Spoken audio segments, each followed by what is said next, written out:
চারদিকে শুধু ধ্বংসস্তূপ, বাতাসে ভাসছে স্বজন হারানোর কান্না। উদ্ধার হচ্ছে একের পর এক মরদেহ, আর ধ্বংসস্তূপের নিচ থেকে জীবিত মানুষদের খুঁজে ফিরছেন উদ্ধারকর্মীরা। ঠিক এমন মৃত্যু ভারাক্রান্ত মুহূর্তেই ভেসে আসে এক নবজাতকের প্রথম কান্না, যেন ধ্বংসের বুক চিরে জন্ম নিল নতুন আশার আলো। চারপাশে নেই কোনো হাসপাতাল, নেই স্বাভাবিক চিকিৎসার সুযোগ। প্রতিকূল সেই পরিবেশেই উদ্ধারকর্মী ও চিকিৎসা কর্মীদের সহযোগিতায় জন্ম নেয় একটি সুস্থ শিশু।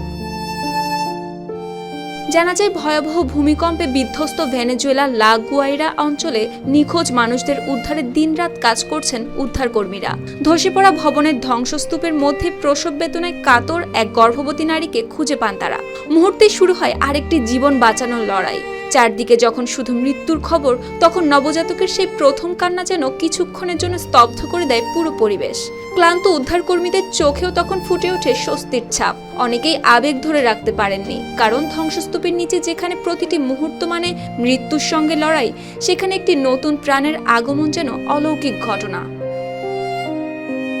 এদিকে ভূমিকম্পে শত শত ভবন ধসে পড়েছে, এখনো বহু মানুষ নিখোঁজ। সময় যত গড়াচ্ছে, জীবিতদের উদ্ধারের সম্ভাবনা ততই কমছে। তবুও থেমে নেই উদ্ধার অভিযান। শেষ মুহূর্ত পর্যন্ত প্রতিটি প্রাণকে ফিরিয়ে আনার চেষ্টা চালিয়ে যাচ্ছেন উদ্ধারকর্মীরা।